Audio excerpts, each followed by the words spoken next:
दोस्तों आज हम मूवी एक्सप्लेन करेंगे जेलर मूवी, जहां एक बाप अपने बेटे को मारने के लिए मजबूर हो जाता है। क्यों एक बाप अपने बेटे को मारने के लिए मजबूर हो जाता है?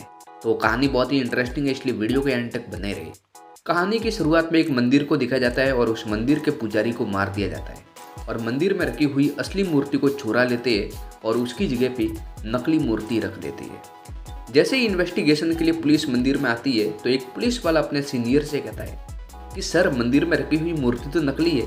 तभी उसका सीनियर कहता है, यार हमें ये झंझट में नहीं पड़ना, अगर गांव वालों को पता चल गया तो बेवजह हंगामा होगा। अगले दिन एक छोटा सा लड़का दिखाई देता है जो चाय के बहाने बहुत दूर जंगल में चला जाता है। तभी वहां पर एक पत्थर दिखाई देता है और उस पत्थर को हटाकर अंदर चला जाता है, जहाँ पर हमें मूवी के असली विलेन को देखा जाता है, जिसका नाम होता है वर्मा, जिसने 3 लोगों को लटका रखा था जो कि उन्हीं ग्रुप गैंग के मेंबर थे।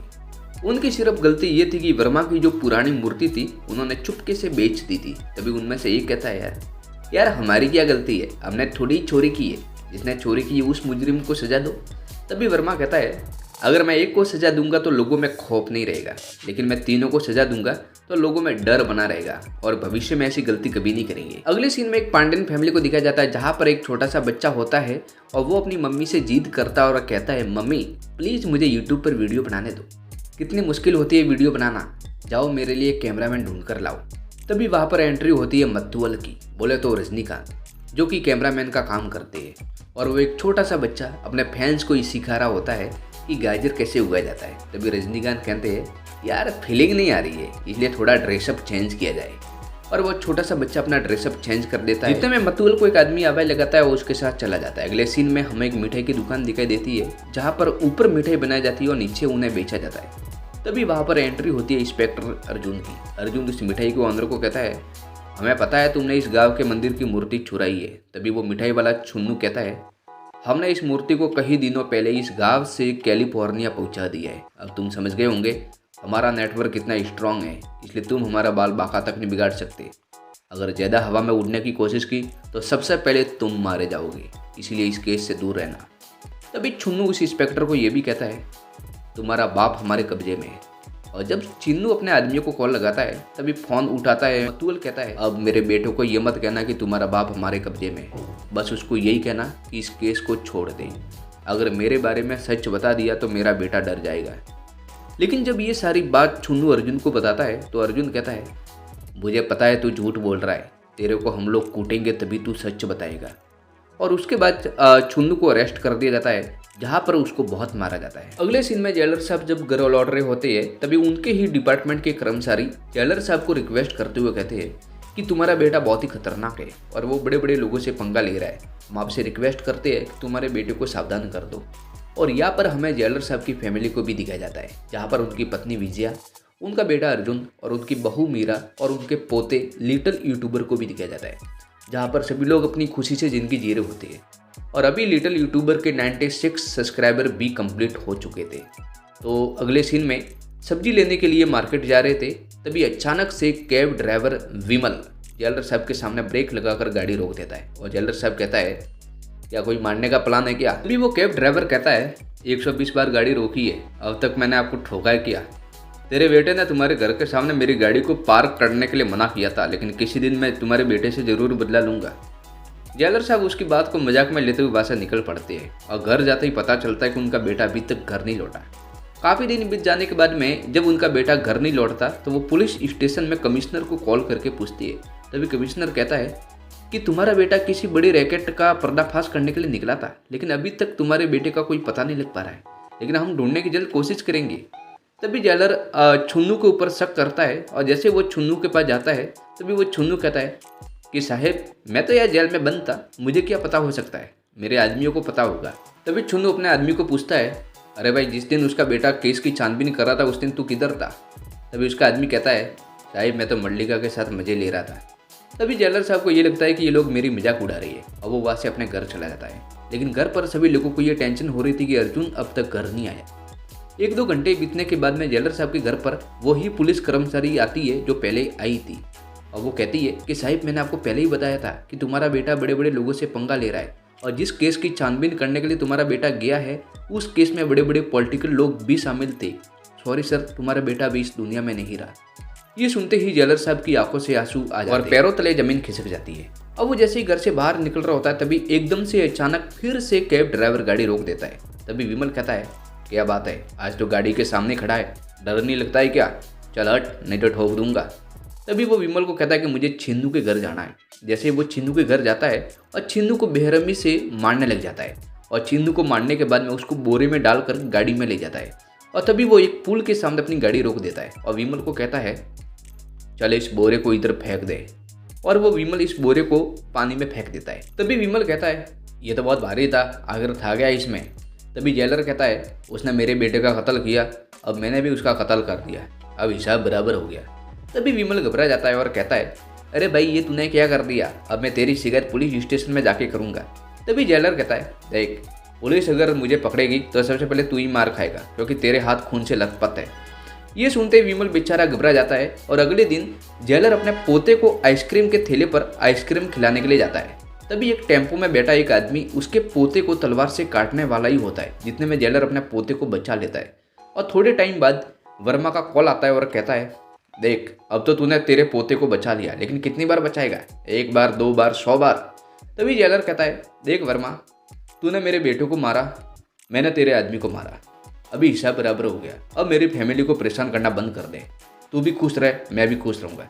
तभी वर्मा कहता है, नहीं, सबसे पहले तेरे पोते को मारूंगा, उसके बाद तेरी बहू को, उसके बाद तेरी बीवी को और उसके बाद तुझे मारूंगा। अगले दिन जेलर एक क्लब में दिखाई देते हैं और वहीं उसके पीछे एक आदमी दिखाई देता है जिसने उसके पोते को मारने की कोशिश की थी। वो आदमी जेलर के ऊपर छड़े फेंकता है और कहता है, ये बूढ़ा कितनी बार अपने पोते को बचाएगा, कभी न कभी तो इसके पोते को मार के ही रहूँगा। जेलर कुछ नहीं बोलता और वो वापस से चला जाता है। तभी वो आदमी जेलर के ऊपर कमेंट करने लगता है, तेरे पोते को भी मारूंगा, तेरी बीवी को भी मारूंगा, लेकिन तेरी बहू को नहीं मारूंगा यार, क्योंकि तेरी बहू मुझे पसंद आ गई है।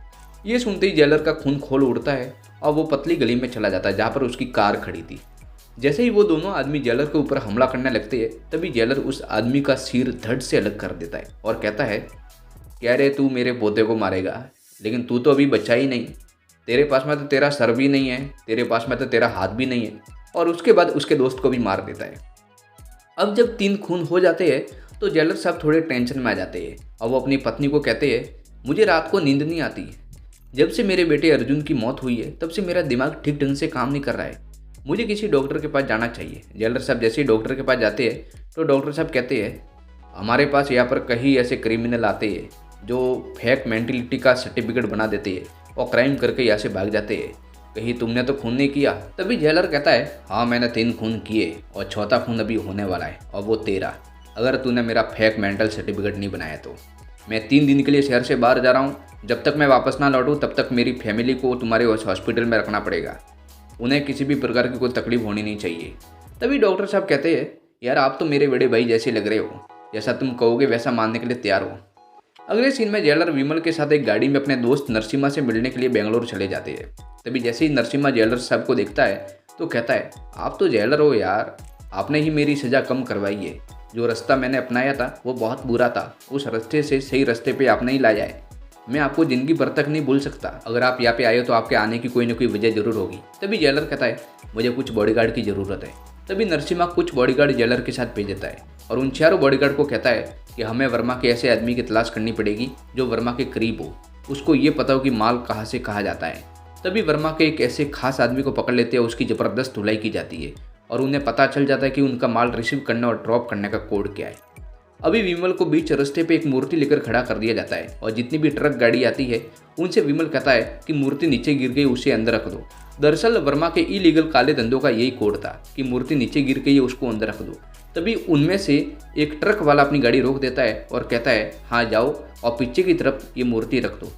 जैसे ही वो पीछे की तरफ मूर्ति रखने वाला ही होता है तो विमल को मूर्ति समेत गाड़ी के अंदर खींच लिया जाता है और जैसे ही ड्राइवर अपनी ट्रक चालू करता है तभी उसको दिखाई देता है कि उसके सामने जेलर खड़ा है और वो अपनी गाड़ी की स्पीड बढ़ा देता है और वो सोचता है आज तो जेलर को ठोक ही दूंगा, लेकिन उससे पहले उनकी गाड़ी पलट जाती है। अगले सीन में वर्मा और वर्मा के आदमी उस हॉस्पिटल में चले आते हैं जहाँ जेलर साहब का इलाज चल रहा होता है। वर्मा जेलर को फ़ोन करके कहता है, तू क्या सोच रहा है, यहाँ से 150 किलोमीटर दूर जाकर अपनी जान बचा पाएगा, अपनी फैमिली को सुरक्षित रख पाएगा?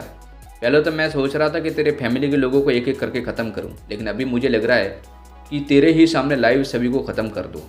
तभी जेलर साहब कहते हैं, अरे रुक रुक रुक, जो तू पीछे देख रहा है ना, ये तेरा लगभग 10 करोड़ का माल होगा। उसको जलाकर राख कर दूँ, और तेरा जो मंगलवार का जो माल आ रहा है और बुधवार का जो माल जा रहा है उसको भी जला के राख कर दूँ क्या?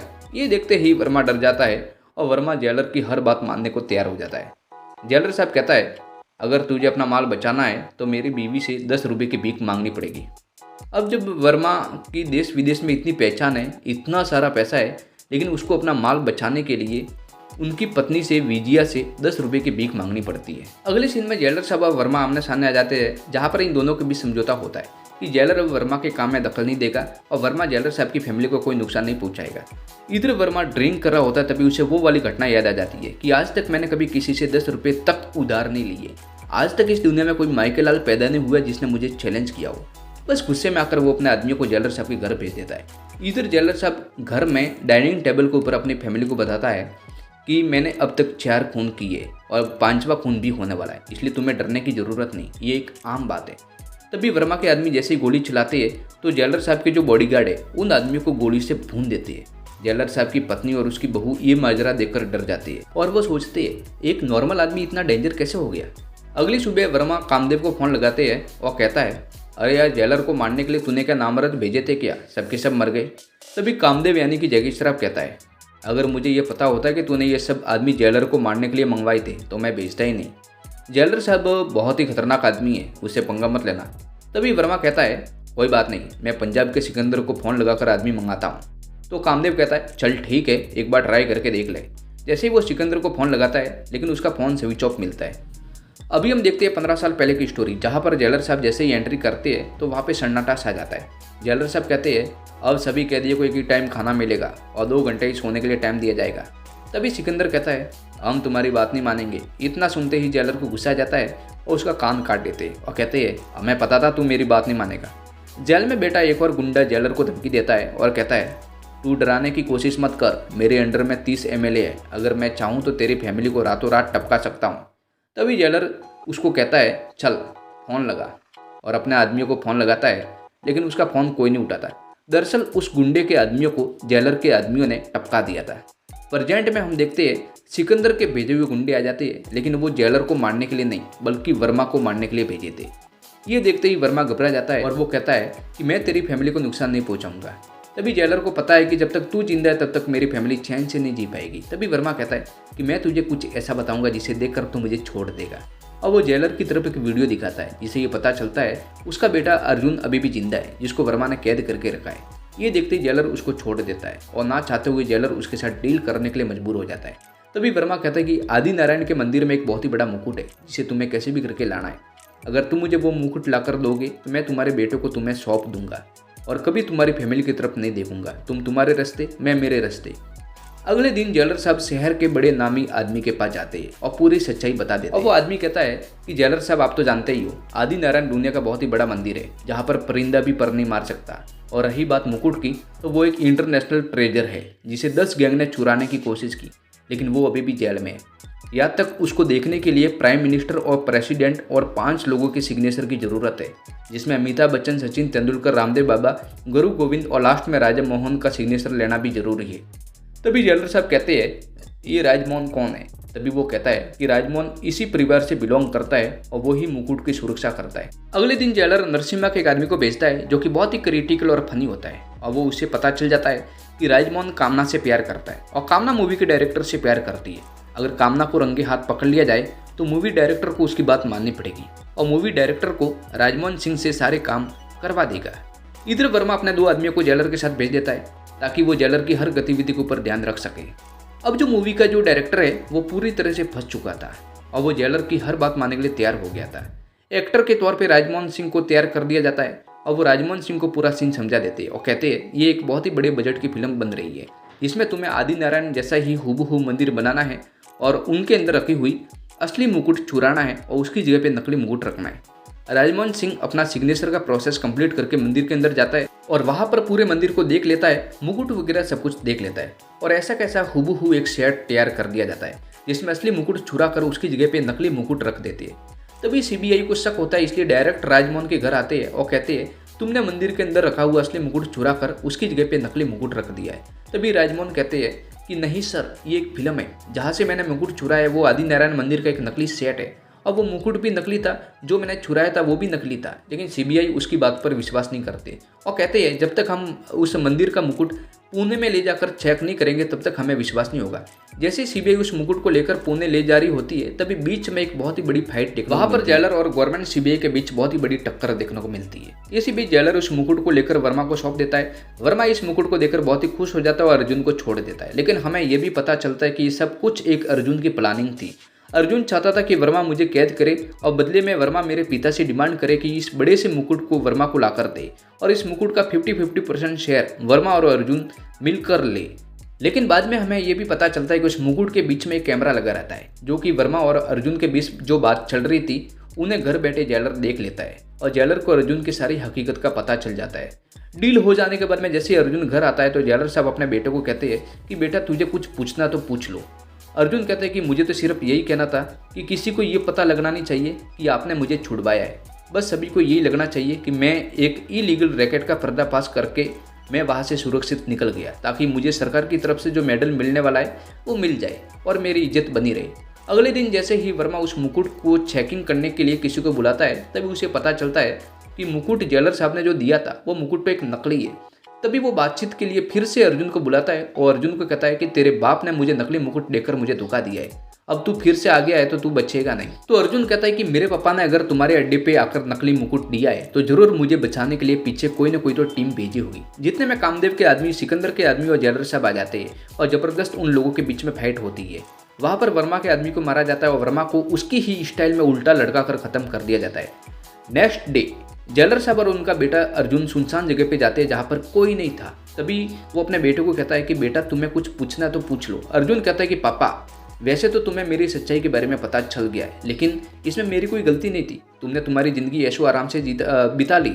अगर मैं ईमानदारी से काम करूँगा तो मुझे क्या मिलेगा, और मुझे पता है अगर मैं कोई काम करूँगा तो ज़रूर तुम मेरे बीच में आओगे, इसलिए अब तुम्हें मरना होगा। जैसे ही अपने बाप के ऊपर गोली चलाने वाला ही होता है, जितने में जेलर के बॉडीगार्ड उसे शूट कर देते हैं और अर्जुन की इसी जगह मौत हो जाती है। ये देख जेलर को दुख जरूर होता है, लेकिन फिर भी अपने गले से वो ताबीज़ निकाल देता है और जो ताबीज़ अपने बेटे के दांत से बना हुआ था, लेकिन जब उसका बेटा ही नहीं रहा तो वो ताबीज़ पहन के करेगा क्या है, इसलिए उसको बीच में ही फेंक देता है और इसी तरह मूवी की एंडिंग हो जाती है। दोस्तों वीडियो अच्छा लगा तो वीडियो को लाइक और चैनल को सब्सक्राइब जरूर कीजिएगा। धन्यवाद।